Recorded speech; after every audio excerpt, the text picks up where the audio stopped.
So you may have heard this song. If you love somebody, walk up to them and tell them you love them. Well, it doesn't always go down for everybody because some people end up getting a laugh or heartbreak. In today's video, we're going to dive into this conversation and we're going to be looking at what should you do if you find yourself in this situation. Should you wait or should you walk away?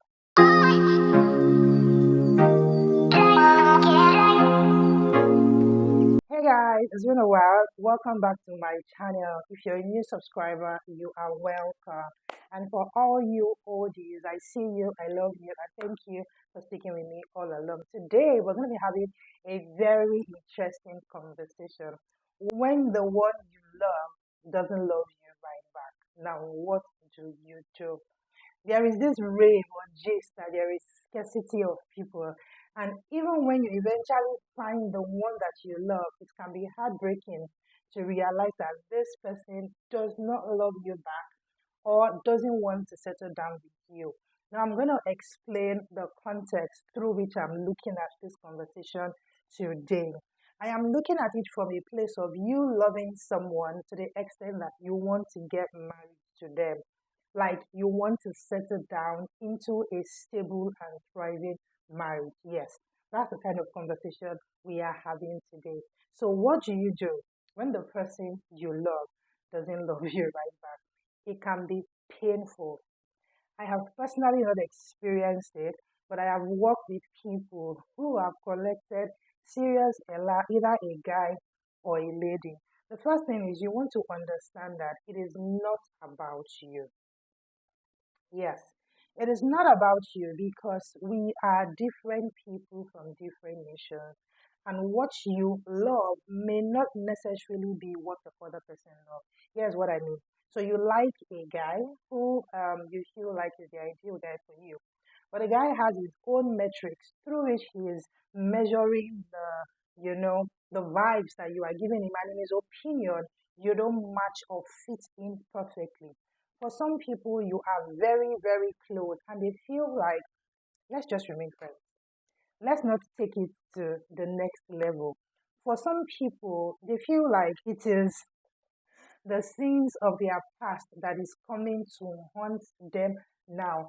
And so it hurts them. They begin to regret maybe not being a good person at certain seasons of their life. For some other people, it is just that they are not seeing life from the lens that you are seeing it through. So maybe you have certain core values that are not aligned, and they don't think that they want to begin to negotiate on their standard. Trust me, you want to understand that it is not something you force. Again, it is a painful experience, but should you force it? Should you push? What exactly should you do? We're going to get there. I know that this feeling can make you feel worthless. Yes, I know that it can make you feel shameful. I know that it can make you feel frustrated. I know that it can make you begin to question who you are. It can make you begin to question your identity. Like, hey, so am I not good enough? What is going on? Why don't they want me? And all that. Those thoughts would naturally flash through your mind. But you see, the fact that the person you love is not giving you that same energy, it does not mean that you are worthless. It doesn't mean that you are not good enough. It doesn't mean that you don't have value. It doesn't mean that you are not the ideal person for marriage. It just means that you are not their ideal person, right? So you don't want to break your head about it. What should you then do? Before I jump into that, I need you to know that your value does not decrease because somebody doesn't see it. In fact, when I counsel people, I tell them to calm down and realize that it's the person's loss, whether the person realizes it or not. You know the value that you carry. Yes, you're not perfect, but you are on your own journey. And a relationship that will thrive is one that both partners accept each other for who they are. So at this early season of your relationship, you really don't want to be begging for love or forcing someone to accept you. There is a waiting process quite all right. Like for example, it's funny, but many people interpret this experience differently. So there is the person who sees a guy for the first time and knows that this is my husband. Like they're not mistaking their setting. They may not have a connection. They may not have known, that person from any, but they just know that this is the one for me. While for some other people, they feel that way initially, but over time they realize that they were just lost. They realized that maybe they were just focused on the physical. It wasn't something that was burning from within. It was just their emotions messing up with them. But for me, I met my husband, and from the first day, guys, from the first day Mr. Sparkle saw me, he knew that I was his wife. I was still there trying to form, don't disturb me, you're not my type, blah, blah, blah. But he already knew, even without engaging me. Even without having a conversation with me, he knew. And he told his friend on that day, see, this is my wife. It was funny, but here we are, 10 years after. If you want me to give you the gist about how we met and all of that, let me know, leave a comment below and I will share that. But I digress, right? My point is, many people confuse the feeling of lust or confuse infatuation for this is the person for me, which is why time matters. But again, what you do with time is also very important. So you know that we are talking about should you wait or should you go? The first question is when you are waiting, what are you doing? If you feel like this is the person for you, what have you done? Have you engaged them to start a conversation? Are they even aware? Are you already friends and then you're talking, but you're giving signals that, hey, I like you, I want you, but you're not sending you. In that season, sometimes you really just have to wait. Somebody came to me and said, there's this girl that he likes. He has, told her about it, but she doesn't love him right back. And I had to ask, okay, so tell me more about when did you meet this girl? How long has this been for? And guys, it was like 2 weeks. I'm like, 2 weeks. Calm down. Press your brake. That's too quick to want a person to meet you, like you, love you all of a sudden. No, it doesn't work like that. So whilst you are waiting, you also want to ask yourself, what am I doing or what have I done in that season of waiting, right? Are we already friends or have I even spoken to them? Is there a relationship ongoing? I'm looking to move it to the next level, but you're not giving in. Do they have friends around them? Do you have an idea what this person feels towards you from their friends? Do you understand what I'm saying? You don't just sit down there, cross your leg and say, the time we thought, time we thought. I remember that when my husband was, on my case, he didn't give up. His friend will call me and call me and call me. I'll just push on like a beg. I didn't even process it. I didn't even check, is this my standard? Nothing. It was just a no for me. And I'm sure if you want the video, I can do it and you'll get to see why. But what you're doing when you're waiting matters. If you say, I feel it in my bones and in my spirit, how? Have you prayed about it? Have you talked to God about it? What is he saying? Because guess what? God does not lie. When I work with some people, they tell me, oh, I heard from God clearly this was my spouse, but now everything is not working. I'm like, if you heard from God that this was your spouse, then why do you want to leave now? Why do you want to leave now? So if you're so sure that this person is the one for you and this feeling of love is deep and is real, then you want to also tell God to talk to them because God is not a gossip. He will not tell you something and then not tell the other person. He's not a God of disunity, right? He's a God of oneness, right? So you want to check what else are you doing besides praying, besides trying to engage them. Another thing is, are you giving value? People think that relationship is about how are you doing, hope you slept well, how was your night. Hello, it's beyond that. If there is already a relationship, what kind of value are you giving to that person's life? A guy met me and he was telling me about this lady that he's planning to get married to. And he was telling me how this lady has really impacted his life so positively. I was just asking him questions as to why is she the one, what have you done, what have you experienced been with her and all. And you can see track record of growth, right? From the place of friendship, In fact, I don't think there should be any friendship without exchange of value. That's for starters.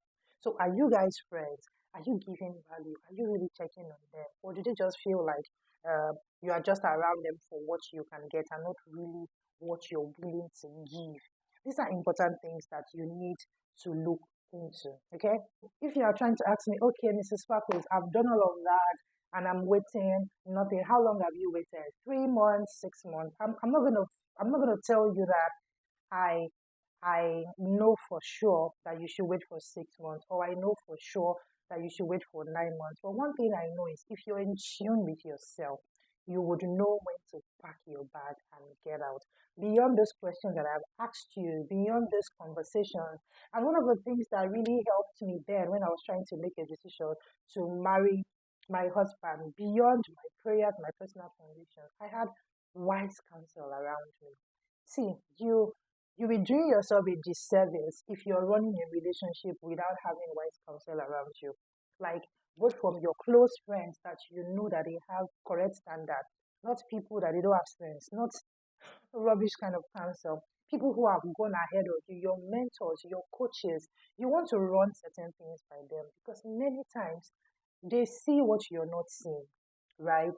Many times they don't have emotional connections to the experiences that you have. So they can tell you clearly where you're missing it. They can tell you clearly, wait.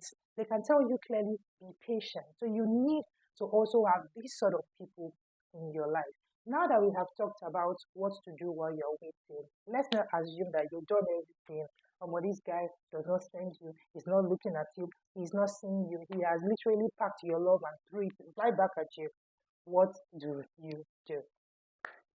First point is this: you want to accept your reality. Yes.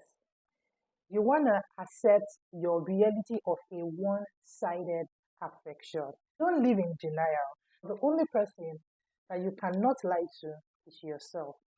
If this is what it is, then it is what it is. Accept your truth because it is from that place that you can truly, truly begin to make progress. When you're in love with someone, what happens is that you feel stuck. You're not going forward. You're not coming backward. You're not going left. You're not going right. You're just in one place, turning around like Baba chair. That's what it feels like, right? So when you have waited and you're seeing that you're not getting feedback on that bouquet of love that you've dished out, or you have, but you're not even seeing it, accept your reality. And what this does for you is that it helps you to begin to make progress. Number two, understand that you will not always have what you desire. Motivational speakers will tell you otherwise, but I guarantee you that in life, you will not always get what you desire. What I mean is, it may not be that particular person that is designed to show you love right back in the measure that you have given it, or even way more than you have given. So accept that this is one of the process or one of the stones that life will throw at you. And once you have done that, the third thing is allow yourself to feel the emotions. Like give yourself permission to feel the pain. Give yourself permission to be hurt. Give yourself the permission to cry if you want to cry. You know, many people intentionally don't accept the reality of their love situation. Yes.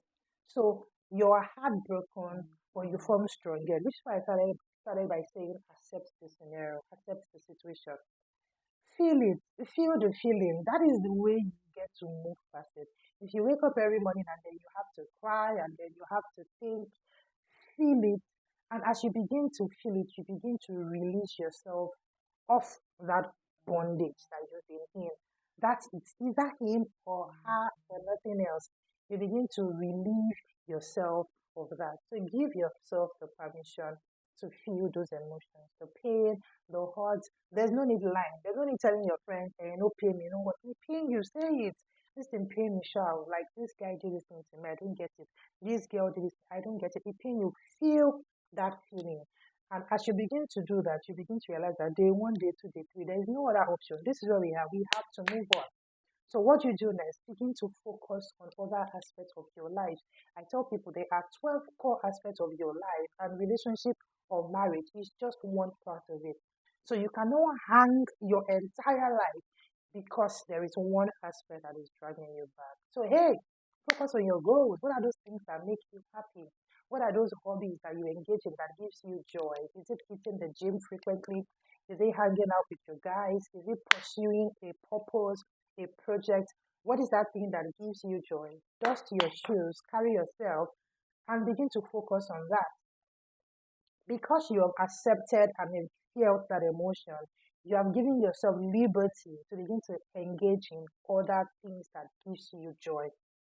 Yes. So focus on your purpose, focus on your work, focus on your family members, focus on serving or making people happy. Whatever it is that gives you joy, please give attention to it. There's a master's program you want to run. Hey, go for it.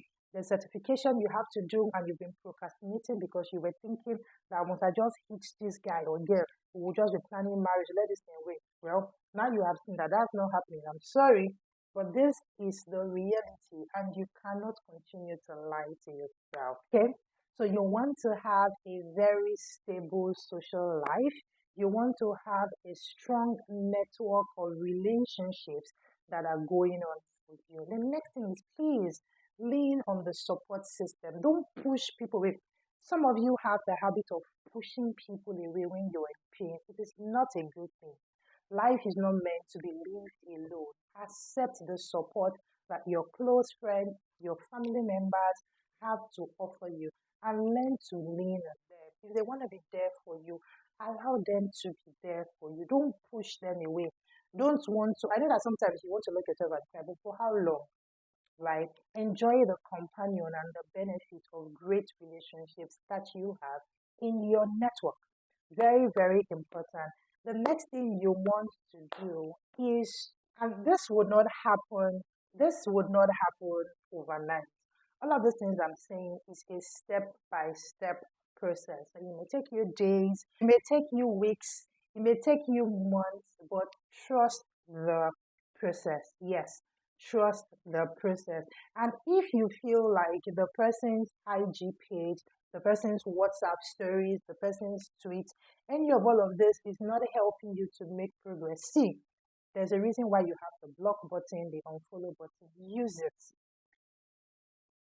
Use it for your personal advantage, okay? Prevent yourself from being triggered, right? Until you get to heal and navigate from this season of your life.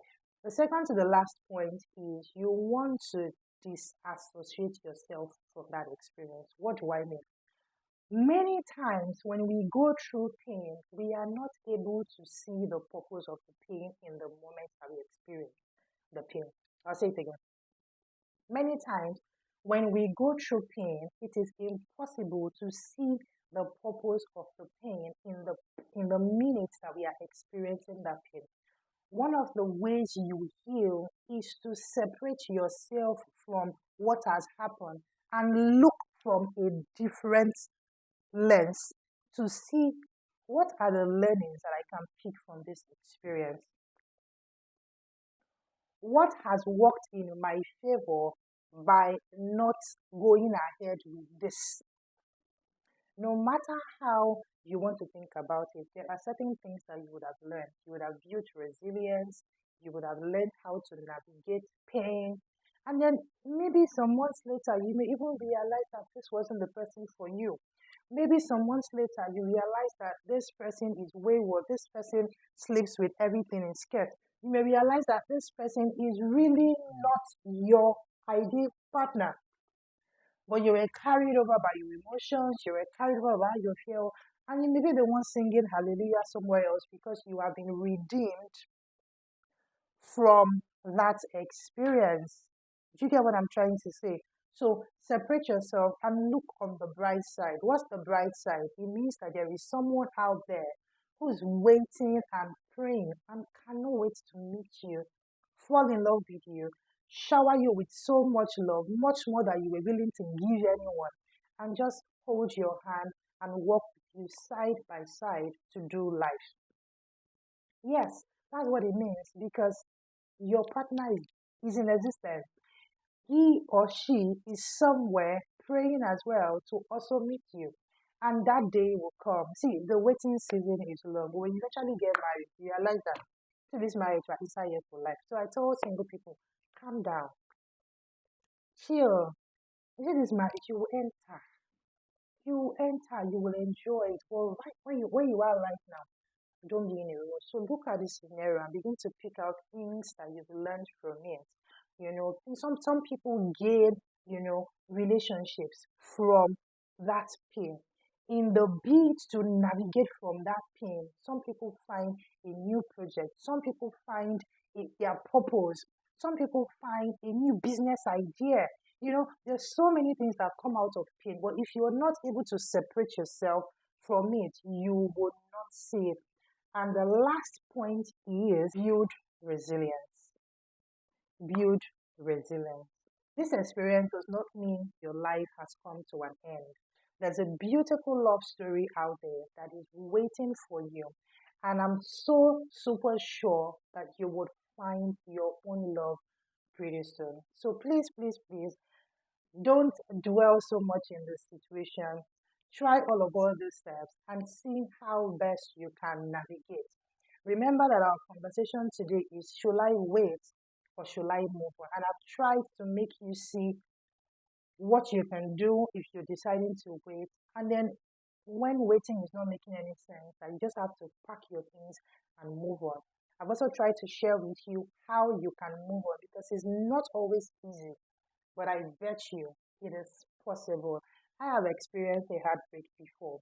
And at that point, I thought that my life had come to an end. I thought that I would not, be able to move forward. But here I am.